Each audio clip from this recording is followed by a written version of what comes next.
بعد اعوذ باللہ السمیع العلیم من الشیطان الرجیم بسم اللہ الرحمن الرحیم من عمل صالحا من ذکر او انثى وهو مؤمن فلنحيينه حیاتا طیبہ۔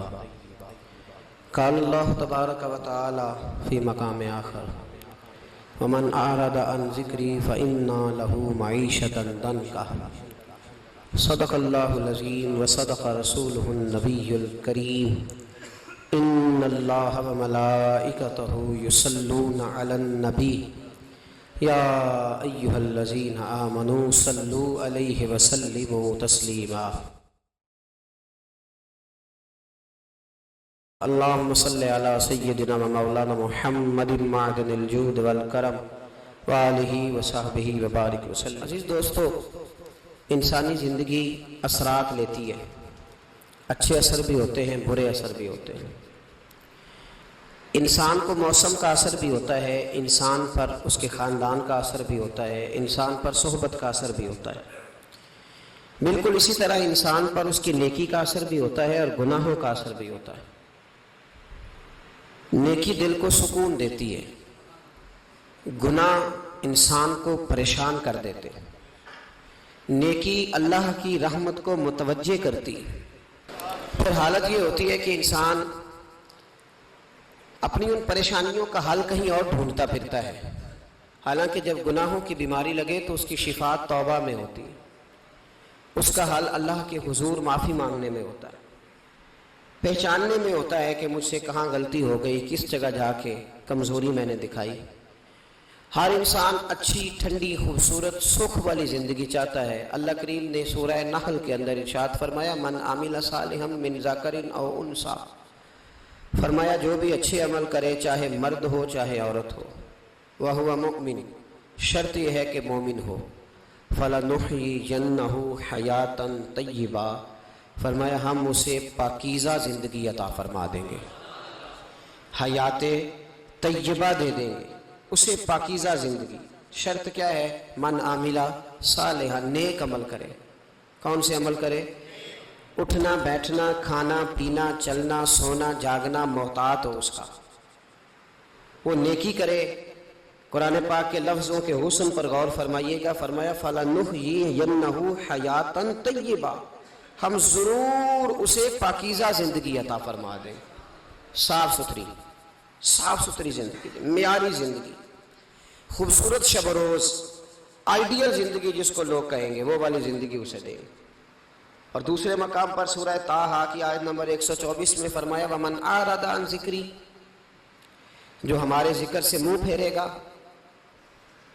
جو ہمارا کھا کے چہرہ کسی اور طرف کرے گا، جو چلے گا ہماری زمین پر لیکن توجہ کسی اور طرف ہوگی، آسمان کی چھت ہماری بنائی ہوئی لیکن اس کے خیالات کہیں اور ہوں گے، فَإِنَّ لَهُ مَعِيشَةً ضَنْكَا، فرمایا ہم اسے تنگ زندگانی عطا کر دیں گے، اس کی زندگی تنگ ہو جائے گی، اس کی معیشت تنگ ہو جائے گی۔ گناہ زندگی کو تنگ کر دیتے ہیں، نیکی زندگی میں آسانی پیدا کرتی ہے۔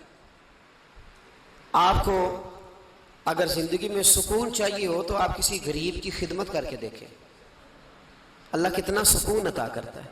آپ بڑے پاورفل بھی ہیں، بڑے طاقتور بھی ہیں اور بڑے باوقار بھی ہیں، لیکن کسی کو گالی دے کے آپ کا دل کبھی ٹھنڈا نہیں ہوگا، تکلیف ہوگی، اس کے اندر آزمائش ہوگی۔ ڈاکٹر ریسرچ کرتے ہیں، ڈاکٹر وہ کہتے ہیں گناہ کرنے سے آدمی جسمانی طور پر کمزور ہوتا ہے، لیکن وہی عمل اگر وہ بطور نیکی کرتا ہے تو اللہ اس میں اسے قوت عطا فرماتا ہے، اسی عمل میں اللہ اسے قوت عطا کر دیتا ہے۔ میں صرف اشارہ دے رہا ہوں، اس بات کی تفصیل میں نہیں جانا چاہتا۔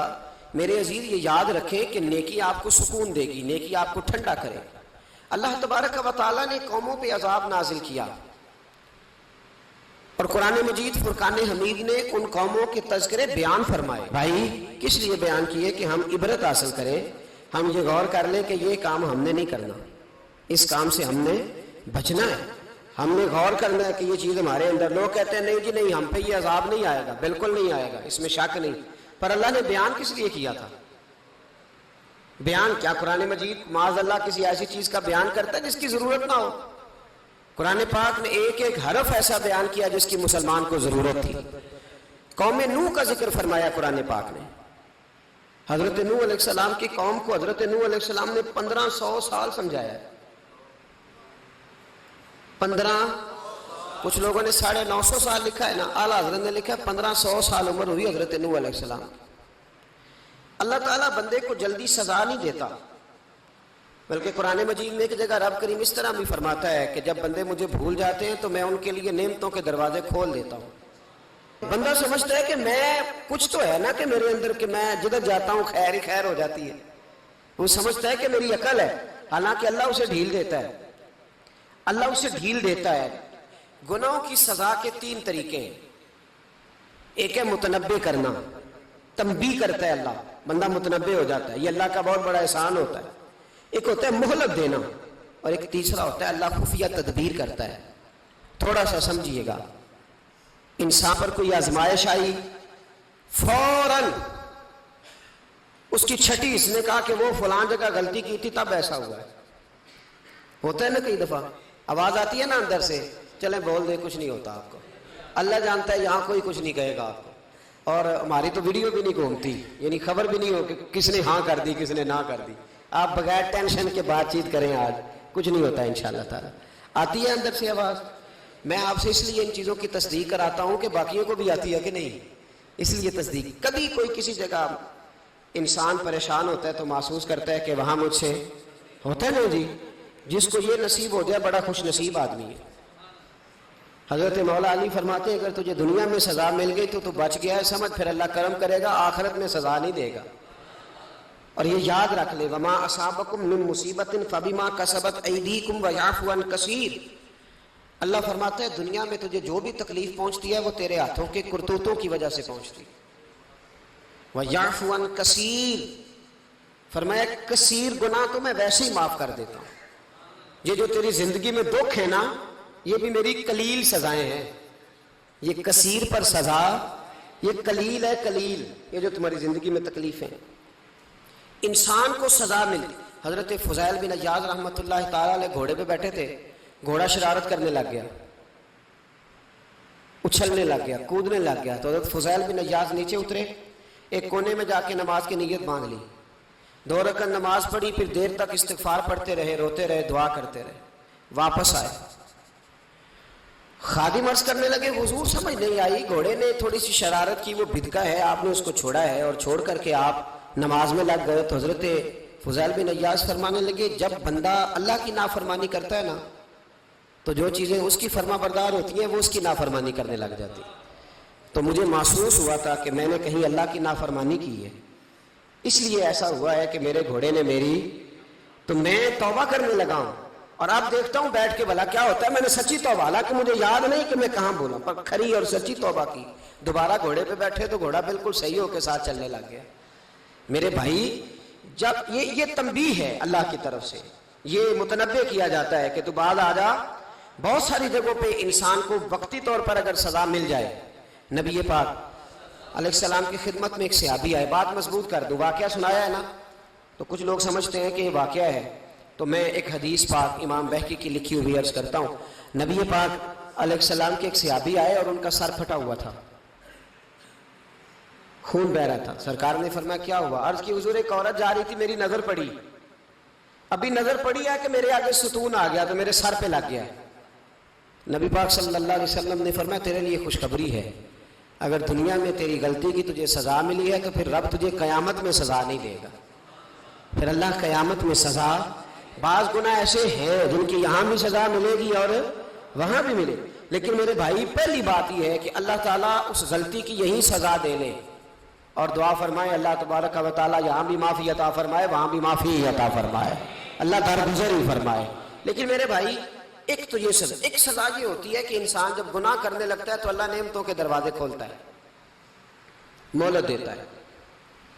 500 سال تک فرعون کو مہلت دی، کتنے؟ یہاں جو 5 سال حکومت کر لیتا ہے وہ کہتا ہے سب سے قابل میں ہی ہوں، مجھے مہلت بھی ملی ہوئی ہے۔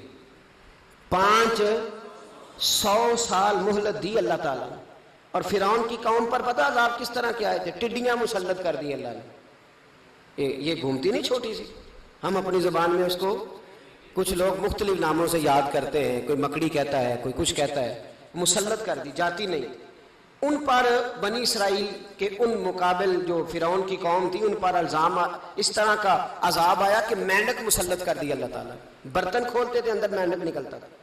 دنیا کی ہر دوائی استعمال کرتے تھے لیکن مینڈک نکل آتا تھا. تھوڑا سا سمجھا کریں چیزوں کو. ہمارے رنگ نہیں زیادہ گورے کہ ہم پر عذاب نہیں آتا. کوئی بہت زیادہ اللہ تعالیٰ معاف فرمائے دولت نہیں جمع کرا بیٹھے شاہی خزانے میں کہ ہم سے پوچھا نہیں جائے. یہ مہلت ہے، مہلت کو مہلت سمجھو. پھر جب پکڑ آتی ہے نا اللہ کریم کی، میں نے دیکھا ہے کروڑوں روپیہ، 6 اولادیں. ایک شخص کے بچے باہر سے آ رہے تھے، وہ بندہ بیمار تھا. مجھے کہنے لگا حضرت جی دعا کریں میں ان کے آنے سے پہلے مر جاؤں ورنہ آ کے مجھے مار دیں گے. دعا کریں. اتنی بے سکونی، کروڑوں روپیہ پڑا ہے تو یہ عذاب نہیں؟ کوئی ضروری ہے کہ پتھر ہی برسیں گے تو سمجھ آئے گی؟ یہ جو سگا بیٹا بوڑھے باپ کے قریب سے گزر جاتا ہے، سلام نہیں لیتا تو اس کو عذاب نہیں سمجھتے؟ یہ جو امت کی بیٹیاں، امت کی بچیاں، ہماری بچیاں ایک سال کے اندر 75,000 ہزار بچی ایک ڈویژن سے بھاگ کے شادی کر رہی ہے اور ایک صوبے سے. تو اس کو آپ اللہ کا عذاب نہیں سمجھتے؟ یہ معمولی بات ہے. نہیں ہمارے رنگ ہو رہے ہیں، ہم بڑے سمارٹ ہیں. 1500 سال مہلت دی نوح علیہ السلام کی قوم کو. کتنے سال؟ بول کے بتائیے، بول کے دوبارہ بولیے. 1500 سال. کوئی آدمی اپنی سمارٹنس پہ خوش نہ ہو جائے کہ 20 سال ہو گئے میں تو نافرمانی بھی کر رہا ہوں، روٹی بھی پک رہی ہے، میں تو حرام بھی کھا رہا ہوں پھر بھی سب ٹھیک ہے. 1500 سال مہلت دی. پھر حضرت نوح کہنے لگے اللہ میں نے تو بڑا سمجھایا نہیں باز آتے. تو رب کریم نے فرمایا کشتی بناؤ. اللہ کے پیغمبر کشتی بنانے لگے تو قوم مذاق اڑانے لگ گئی. اب کیا کرنے لگے ہو؟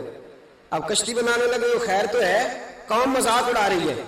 حضرت نوح علیہ السلام کا آپ نے کشتی بنائی، پانی کہاں سے نکلا؟ نہ بارشیں ہوئی نہ سیلاب آئے.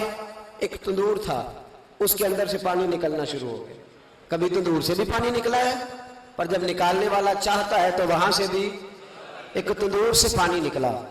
اتنا نکلا اتنا نکلا اتنا نکلا کہ قوم ساری ڈوب گئی. قرآن مجید کے صفحات شہادت دیں گے کہ حضرت نوح کی قوم کا بچہ بہ گیا. بچے صرف وہ تھے جو حضرت نوح کے ساتھ ہو گئے، تباہ ہو گئی. اللہ بے نیاز ہے، بے نیاز.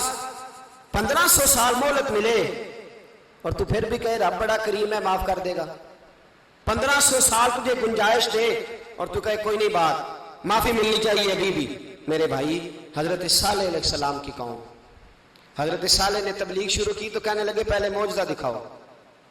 جی آج تو نہیں لوگ معجزے مانگتے ہیں. آج بھی لوگ کرامتے اور معجزے، اللہ معاف کرے، جو چیزیں معجزہ تو ہو نہیں نہ سکتا لیکن آج بھی لوگ، آپ یقین کریں، کہتے ہیں یہ بڑی نمازیں پڑھتا ہے تو پھر بخشا کیوں نہیں گیا، پھر کیوں نہیں منو سلوا کیوں نہیں اترا اس پر، پھر میں بھی اسی طرح ہی ہوں، کیا اس کے اندر خوبی آ گئی؟ مولوی بھی ویسے ہی ہے، صوفی بھی ویسے ہی ہے. لوگ مانگ نہیں رہے، لوگ دلیلیں مانگ نہیں رہے. ابھی بھی لوگ بحث نہیں کرتے. کیا فرق آ گیا جی؟ ویسے ہی ہیں سارے. اللہ تعالیٰ سے ڈرنا چاہیے. ہمیں سامنے والے کی طرف دیکھ کر صحیح ہونے کا حکم نہیں ہے، ہمیں اپنی اصلاح کا حکم ہے. اپنی طرف دیکھ کے اپنے آپ کو ٹھیک کرنے کا. الزام لگا کے گزر جانا اس کا کوئی مطلب؟ سنو اور یاد رکھو. حضرت صالح علیہ السلام سے کہنے لگے پہلے معجزہ دکھائیں. تو حضرت صالح علیہ السلام نے فرمایا اونٹ کہاں سے پیدا ہوتے ہیں؟ کہا اونٹنی کے بطن سے. فرمایا آؤ میں تمہیں پہاڑ کے اندر سے اونٹنی پیدا کر کے دکھاتا ہوں. کہاں سے؟ پہاڑ کے اندر سے. حضرت نوح ساتھ لے کے گئے تو پہاڑ کے اندر سے اونٹنی نکلی اور اونٹنی بھی گابن تھی، اس کے پیٹ میں بچہ. اور اونٹنی اتنا دودھ دیتی تھی کہ ساری بستی دودھ پی جاتی تھی، پھر بھی دودھ بچ جایا کرتا تھا. لیکن حضرت نوح علیہ السلام نے فرمایا تم نے دیکھ تو لیا یہ اسے، یہ جتنا دودھ دے گی روٹی بھی اتنی کھائے گی. ایک دن تم سارے پانی پیو گے، ایک دن یہ سارا پانی پیا کرے گی. ایک دن تم سارے باقی جانوروں کو گھاس کھلاؤ گے، ایک دن یہ اونٹنی. اور اونٹنی کا نام کیا؟ ناقۃ اللہ، اللہ کی اونٹنی. کس کی اونٹنی؟ نام کیا ہے؟ اللہ کی یہ اللہ کی اونٹنی ہے۔ تو حضرت نوح علیہ السلام کی اونٹنی فرمایا اس کی بے ادبی نہ کرنا۔ باز نہیں آئے لوگ، باز نہیں آئے، کہنے لگے جی دودھ دینا تو ٹھیک ہے، پر یہ جو سارا پانی پی جاتی ہے نا یہ صحیح نہیں، یہ جو ساری گھاس کھا جاتی ہے یہ نہیں ٹھیک، دودھ دینا تو ٹھیک ہے پر یہ نہیں صحیح۔ آپ نے فرمایا اسے کچھ نہ کہنا، اللہ کی اونٹنی ہے۔ میں کہا کرتا ہوں ان لوگوں نے ناقۃ اللہ کی بے ادبی کی، حضرت نوح علیہ السلام کی اونٹنی کی ٹانگیں کاٹ دی، صالح علیہ السلام کی۔ اور دیکھو اللہ بڑا بے نیاز ہے، اگر پیدا کرنا جانتا ہے تو حفاظت کرنی نہیں جانتا، لیکن رب کریم نے فرمایا نہ کرنا۔ انہوں نے ان کے پیر کاٹ دیے، کانوں پہ چھریاں لگائیں۔ اونٹنی جب مر گئی، اونٹنی اللہ تبارک و تعالیٰ کی وہ اونٹنی جب مر گئی تو حضرت صالح علیہ السلام کی قوم پر رب کریم نے زلزلہ بھیجا۔ اذا زلزلت الارض زلزالہا، جب زلزلے آئیں گے اور جب ان کا زلزلہ آنا زلزلہ آتا ہے نا، کیا کرتی ہے قوم؟ لا الہ الا اللہ، لا الہ الا اللہ، کلمے جاری ہو جاتے ہیں۔ بلکہ ایک دفعہ ایسا بھی ہوا کہ مسجدوں میں اعلان ہونے لگے زلزلہ آ رہا ہے، جو فجر کے لیے نہیں اٹھے زلزلے کے لیے وہ بھی اٹھ گئے، جن کا دعویٰ ہے نا میری سویرے آنکھ نہیں کھلتی، ان کی لگی نہیں کتنے گھنٹے، بعد میں بھی نہیں لگی، ٹی وی پہ اعلان ہوتے رہے کوئی نہیں آ رہا سو جاؤ چپ کر کے، لیکن آنکھ لگی۔ موت سے تو ڈرتا ہے، اللہ سے ڈرتا ہی نہیں، موت کا خوف ہے رب کا نہیں۔ زلزلہ آیا، ساری قوم تباہ ہو گئی۔ بتاؤ اگر ناقت اللہ کی گستاخی ہو تو اللہ ناراض ہو جاتا ہے، اور اگر اولیاء اللہ کی ہو، اگر اولیاء اللہ کی ہو تو رب ناراض نہیں ہوتا۔ شرم نہیں آتی لوگوں کو داتا صاحب کی بے ادبی کرتے، شرم نہیں آتی لوگوں کو غوث اعظم کی گستاخی کرتے، حیا نہیں آتی جنہوں نے دین پھیلایا ان کی بے ادبی۔ میں درد سے کہتا ہوں، رو کے کہتا ہوں، اور اگر کلیجہ پھٹ سکے تو میں دکھاؤں زخم کتنے۔ ایک حج کے موقع پر ایک بابا جی، اس سال 4,80,000 روپے کا پرائیویٹ حج تھا، اور بابا جی کی کیفیت کمزور تھی، بیچارے بیمار تھے، اس کے باوجود وہ گئے۔ بوڑھے آدمی، جا کے بیٹھیے، بزرگ، اور کتنی مشکل ہے وہاں مینا، مزدلفہ، عرفات، طواف زیارت، کتنا مشکل کام ہے طواف زیارت کرنا، طواف وداع کرنا۔ کس کٹھن سے حج کیا، بڑھاپے میں، پیسے بھی لگائے، اور جب وہ روضہ رسول پہ گئے صلی اللہ اور انہوں نے جا کے نبی پاک صلی اللہ علیہ وسلم کے روضے کی طرف منہ کر کے درود شریف پڑھا تو ایک ملا نے اٹھ کے کہہ دیا تو مشرک ہے۔ تو میری روح کانپی، میں نے کہا تجھے شرم نہیں آئی، حیا نہیں آئی؟ اس کی عمر دیکھ، کس بڑھاپے میں کہاں سے چلا، کہاں آیا۔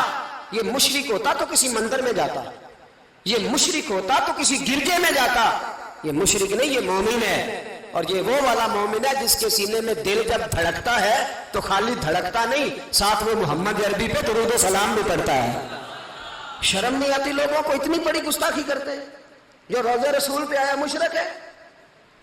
میں نے تو ایک مولوی کو صاف صاف کہا تھا، میں نے کہا اگر میں مشرک ہوں تو نکالو، مشرک کا داخلہ تو یہاں ویسے ہی منع ہے۔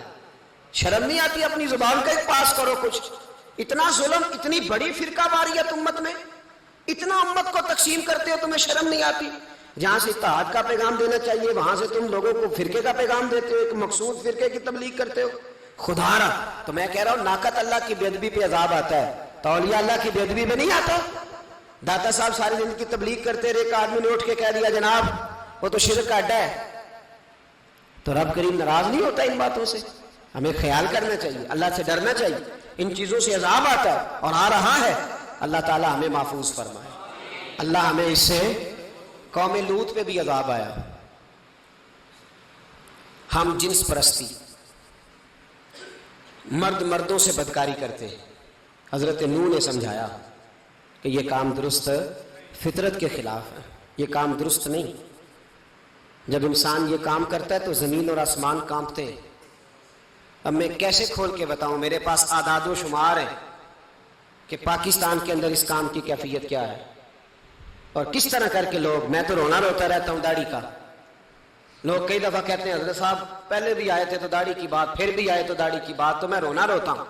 اس لیے روتا ہوں کہ جو کلین شیو نوجوان ہوتا ہے وہ امرد کے حکم میں ہے، اس پر وہی حکم لگتا ہے جو عورت پہ لگتا ہے۔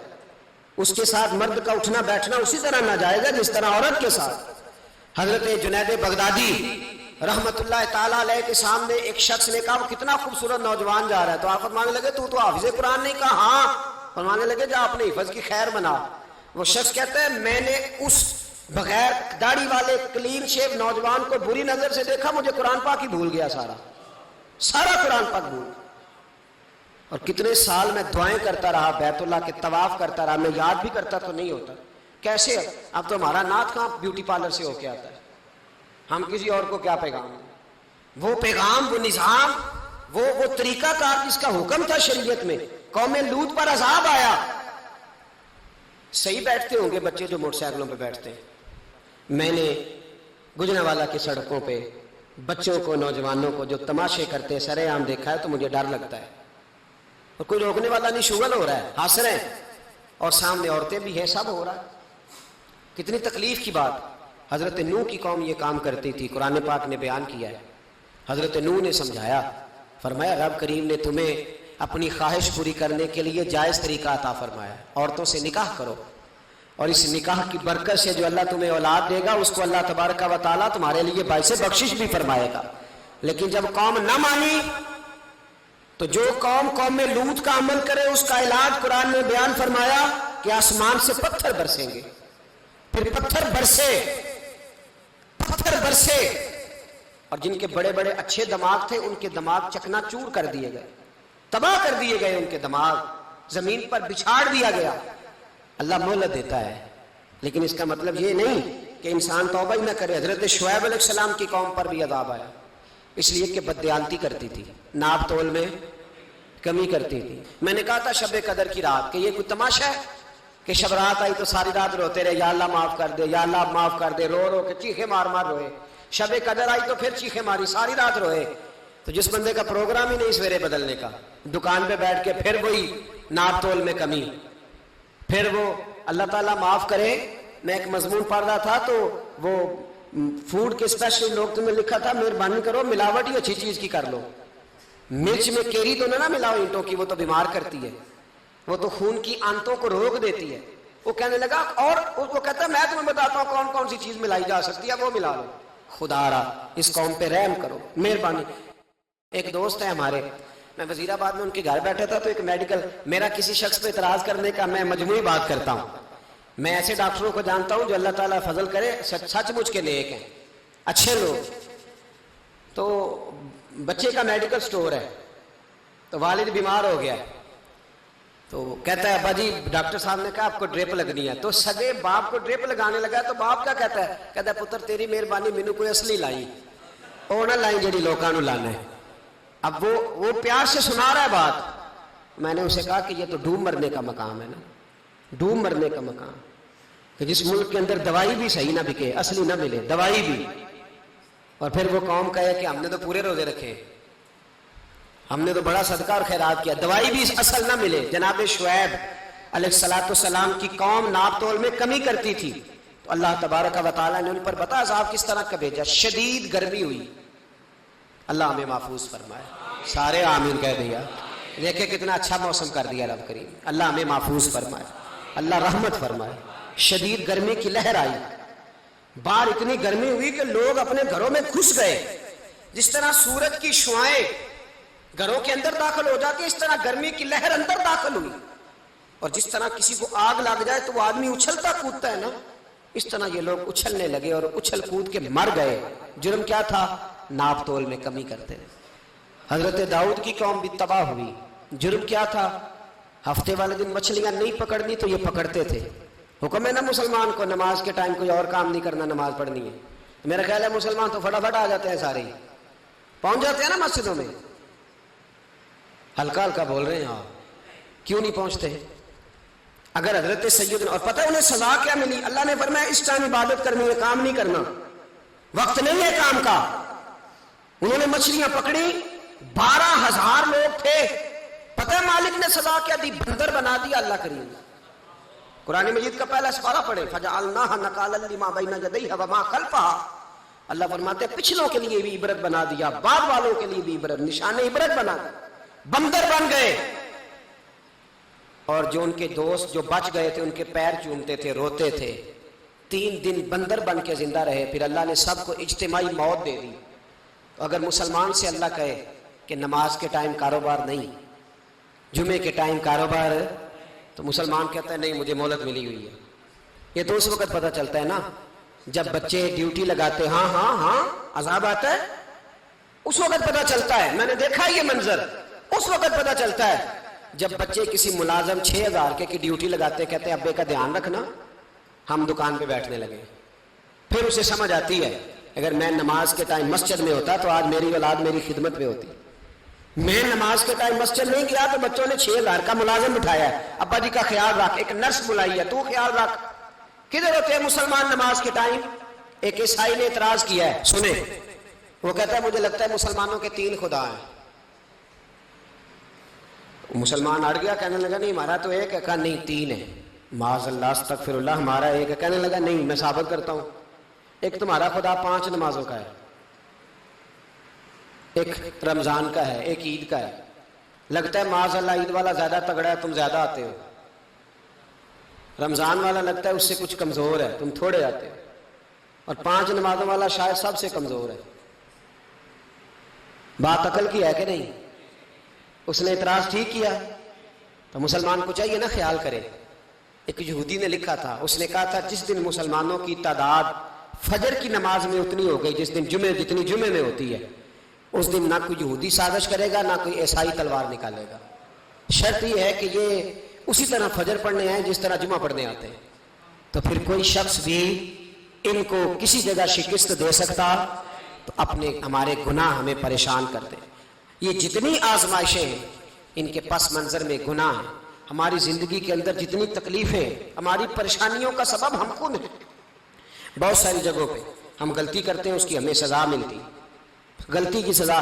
ایک نوجوان نے مجھے بڑی گہری بات سنائی، میرا قریبی تعلق تھا. کہنے لگا گھر میں بڑا مسئلہ ہے، بڑی پریشانی ہے، ماں اور بیوی کا ماحول اتنا سخت ہو گیا ہے کہ نمٹ نہیں سکتا. آپ یقین کریں میں نے ڈیٹیل سے ساری چیز کو اسٹڈی کیا، میرے پاس اتنا وقت نہیں ہوتا، پھر بھی میں نے اس فیملی کو پورا پڑھا تو غلطی نوجوان کی نکلی.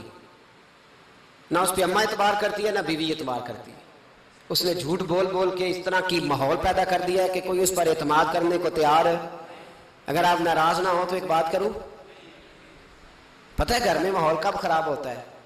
باہر والے ہماری تقریر سنتے ہیں، گھر والے ہمارا عمل دیکھتے ہیں. جب وہ دیکھتے ہیں نا کہ یہ کس طرح کا شخص ہے، اس کے رویے، اس کا کردار، اس کا لب و لہجہ کتنا برا ہے اور یہ کردار کا کتنا کمزور ہے. اعلیٰ حضرت فرمایا کرتے تھے نیک وہ ہوتا ہے جس کی تنہائی صاف ستھری ہوتی ہے. اس لیے ماحول بگڑ جاتا ہے. یہ جو ہم کہتے ہیں نا میرے سجن بڑے بنتے ہیں پھر ٹوٹ جاتے ہیں، کچھ لوگ ایسے ہوتے ہیں جو ان کے پاس جاتا ہے انہی کا ہو جاتا ہے. وہ کہیں اور کے قابل کیوں بھلا؟ اس لیے کہ ان کے کردار میں ٹھنڈک دیکھتا ہے، ان کے لب و لہجے میں مٹھاس دیکھتا ہے، اس شخص میں اتنی خوبصورتی دیکھتا ہے کہ اسی کا بن جاتا ہے. حضرت ابراہیم بن ادم کے پاس ایک نوجوان آیا، کہنے لگا میں گناہ کرنا چاہتا ہوں. فرمانے لگا بالکل کر، اللہ کا دیا ہوا رزق کھانا چھوڑ دے اور گناہ کر. کہنے لگا یہ نہیں ہو سکتا. فرمانے لگے چل پھر اس طرح کر، رب کی زمین پہ نہ رہ، کسی اور کی زمین پہ چلا جا. کہنے لگا یہ بھی نہیں ہو سکتا. فرمانے لگے چل اللہ کی چھت سے نکل جا. کہنے لگا یہ بھی نہیں ہو سکتا. تو آپ رو پڑے. فرمانے لگے پھر جناب اسرائیل جب آئیں تو ان سے کہنا مجھے 2-3 سال کی مہلت دے دے، پچھلی میری گناہوں میں گزر گئی، میں ذرا 3 سال عبادت کر لوں. تو وہ شخص بھی رونے لگا. کہنے لگا حضور وہ مہلت نہیں دیتے، وہ جب لینے آتے ہیں تو پھر لے کے اللہ تعالیٰ نے جب انسان بنانا چاہا نا تو جناب جبریل کو کہا مٹی لے کے آ زمین سے. حضرت جبریل نے مٹی پہ ہاتھ ڈالا تو باقی کی مٹی رونے لگ گئی، اسے جدا نہ کر. تو جناب جبریل چھوڑ کے چلے گئے. حضرت میکائیل کو بھیجا مٹی لا، مٹی پہ ہاتھ ڈالا تو باقی کی مٹی رونے لگ گئی، چھوڑ کے چلے گئے. جناب اسرائیل کو بھیجا، مٹی پہ ہاتھ ڈالا تو باقی کی رونے لگ گئی، چھوڑ کے نہ جاؤ. تو حضرت اسرائیل فرمانے لگے تیرا رونا دیکھو کہ رب کا حکم دیکھو. وہ لے گئے. جب پیش کی تو رب کریم نے فرمایا اسرائیل جان نکالنے کی ڈیوٹی بھی تیری، تو مٹی کو لے آنا، باقی مٹی روتی بھی رہے تو روتی رہے. جب میرا فیصلہ آ جائے تو پھر اس میں کوئی گنجائش، ہم کھاتے بھی اللہ کا ہیں، نافرمانی بھی اس کی کرتے، زمین پہ بھی اس کی چلتے ہیں، نافرمانی بھی اس کی کرتے، حکم کسی اور کا مانتے، چھت پہ رب کریم کی رہتے. اس طرح نظام نہیں چلتا.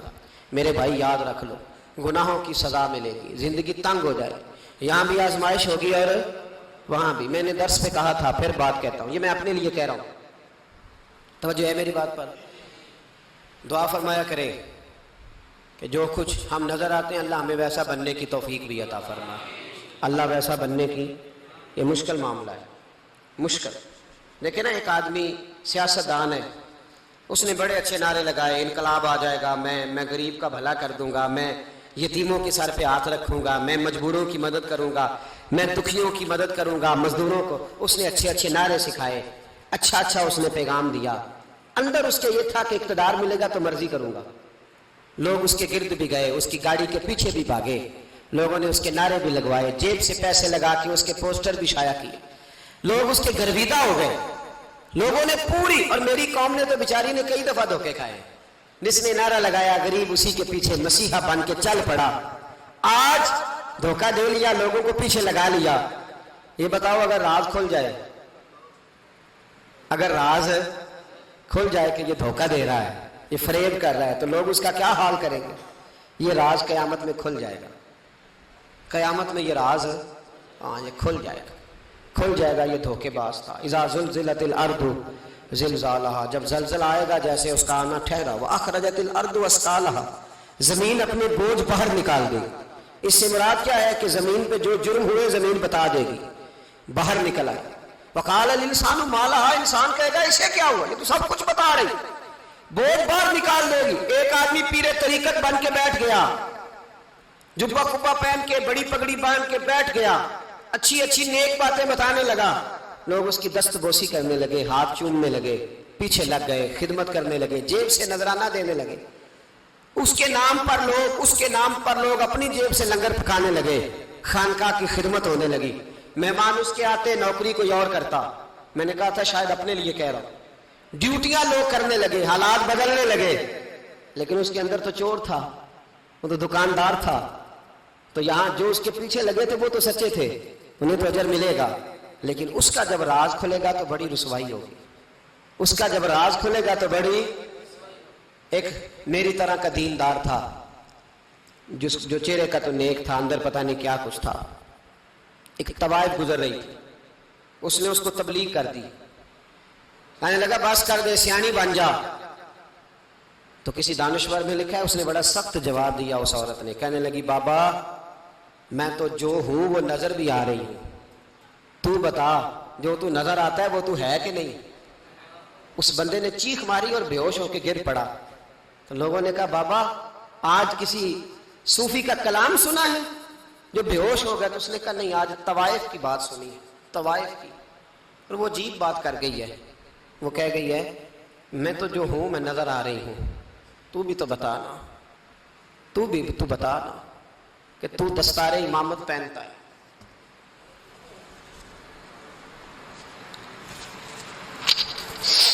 تو بتا، تو جو کہلاتا ہے تو وہ ہے کہ نہیں؟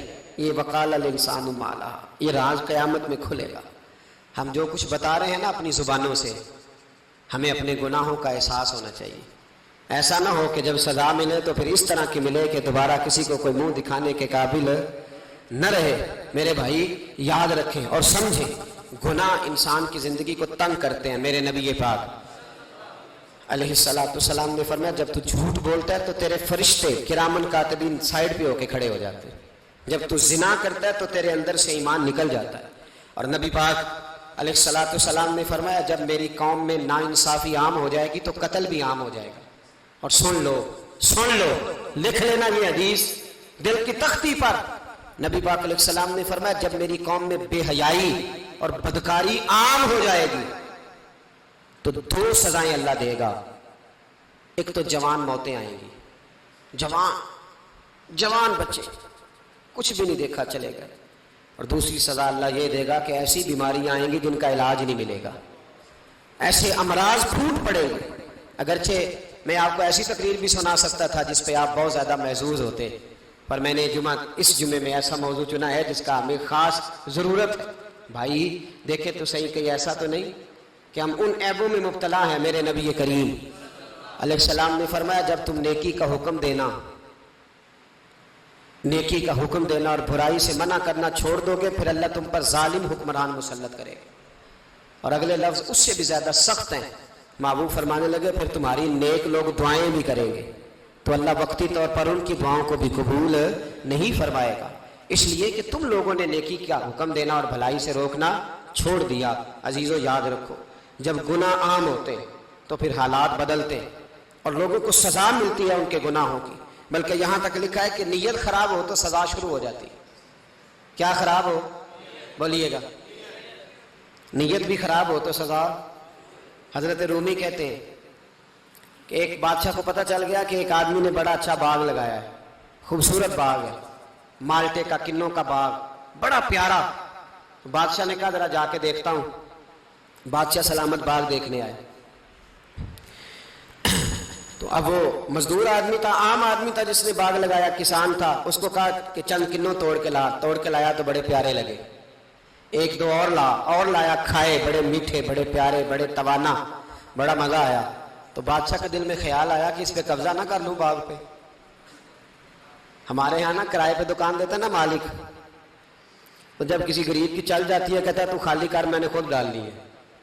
چل گئی نا اس کی, حالانکہ رزق اپنے اپنے نصیب کا ہے. رزق اپنے اپنے نصیب کا ہے, جس کو اللہ تعالیٰ چاہتا ہے عطا کرتا ہے. تو اس کو کہا کہ اور توڑ کے لا, اور دل میں خیال ہے کہ یار اتنا اچھا باغ ہے, قبضہ کر لیتے ہیں. ہماری حکومتیں قبضہ کر لیتی ہیں کہ جو چیز اچھی لگ جائے. اب وہ کسان 2-3 کنوں توڑ کے لایا, اس نے کھائے تو کھٹے نکلے, ترش تھے. کہنے لگا تجھے کیا ہو گیا ہے؟ تو بندہ بڑا صاحب دل تھا, کہنے لگا میں تو ٹھیک ہوں, آپ اپنی نیت سے پوچھیں کہیں خراب تو نہیں ہو گئی. تو کنوں میں بھی اس کا اثر آ گیا. اپنی نیتیں بگڑ جائیں نا, نیتیں. اب ایک بات کہنے لگا ہوں, غور سے سننا. جب تک دو بھائی اکٹھے کاروبار کرتے ہیں, نیت ہوتی ہے کہ ہمارا گھر چلے گا, تب تک اللہ برکت دیتا ہے. اور جب اپنی اپنی جیبیں سمیٹنے لگ جاتے ہیں نا کہ یہ میرا 5,000 ہے, آج میں گیا تھا اگرائی کرنے, یہ میرا 10,000 ہے, آج میں نے محنت زیادہ کی. جب وہ ٹٹولنے لگتے ہیں پھر اس دکان سے بھی برکت اٹھ جاتی ہے, پھر وہاں سے بھی برکت چلی جاتی ہے. فَإِنَّ لَهُ مَعِيشَةً ضَنْكَ, فرمایا جب تو میں منہ پھیر لیتا ہے پھر تیری زندگی اللہ تنگ کر دے, پھر وہاں سے بھی برکت, خوبصورتی, اثر اٹھ جاتا ہے. ایک سنار نے گلی میں ایک یتیم چھوٹے سے بچے کو گھومتے دیکھا, تو سنار بے اولاد تھا, بچے کو اٹھا کے گھر لے آیا. 18 سال اس بچے کی پرورش کی, اس کو پالا پوسا, جوان کیا. سنار کے پاس وہ دکان پہ چلا جاتا, وہ کئی دفعہ دکان پہ رہتا, کئی دفعہ گھر میں رہتا. ایک دفعہ وہ دکان پہ تھا, بچہ گھر تھا, 18 سال کا جوان. اس کی بیوی اکیلی تھی. وہ جس نے ماں بن کے پالا تھا اس نے اسی پہ حملہ کر دیا, اس کا بازو بری نیت سے تھاما. بیوی چیخی, تھوڑی دیر گزری تو وہ نوجوان پیروں میں بیٹھ گیا, کہنے لگا اماں پتہ نہیں مجھے کیا ہوا. شام کو سنار آیا, بیوی چیخنے لگی, چلانے لگی, کہنے لگی آج عجیب بات ہوئی, جس کو میں نے جگر کا خون دے دے کے پالا اسی نے گندی نظر ڈالی. سنار محو حیرت ہے. بیوی کا خیال تھا کہ لٹھ اٹھائے گا, ڈنڈا اٹھائے گا, نوجوان کو مارے گا, لیکن وہ رونے لگ گیا. اس نے کہا آج اس نے میرا بازو تھاما ہے, جانے کیا کیا ہے. پریشان ہونے لگ گیا, سجدے میں گر گیا. کہا تو بتاتا کیوں نہیں؟ تو وہ سنار کہنے لگا اس کی غلطی نہیں,